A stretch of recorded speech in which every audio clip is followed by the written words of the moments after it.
সুরমাই fish curry বানানোর জন্যে প্রথমে সুরমাই মাছটাকে পরিষ্কার করে ধুয়ে নিয়ে কেটে বানিয়ে নিতে হবে। এরপর মশলার জন্য লাগবে 1.5খানা পেঁয়াজের কুচি, কিছুটা আদা কুচি, কয়েকটা রসুনের কোয়া, কয়েকটা কাঁচা লঙ্কা, তার সঙ্গে 2টো টমেটো কুচি। এগুলোকে একসঙ্গে পেস্ট করে নিয়ে এবারে কেটে রাখা মাছের পিসগুলোকে লবণ হলুদ দিয়ে ম্যারিনেট করে নিতে হবে। এবারে কড়াইতে বেশ কিছুটা সর্ষের তেল দিয়ে তেলটাকে ভালো করে গরম করে নিয়ে এক এক করে মাছের পিসগুলোকে দিয়ে হাই ফ্লেমে মাছগুলোকে গোল্ডেন কালার করে ভেজে তুলে নিতে হবে।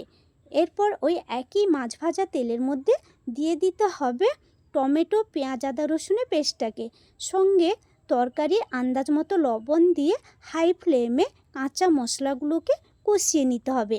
তেলটা ছেড়ে এলে দিয়ে দিতে হবে হলুদ গুঁড়ো, লঙ্কা গুঁড়ো, জিরে গুঁড়ো, ধনে গুঁড়ো, গরম মশলার গুঁড়ো ও ফিশ মশলার গুঁড়ো, সঙ্গে অল্প একটু জল দিয়ে মিডিয়াম আঁচে কিছুক্ষণ কষিয়ে নিতে হবে। তেলটা ছেড়ে এলে দিয়ে দিতে হবে স্বাদ ব্যালেন্সের জন্য অল্প একটু চিনি।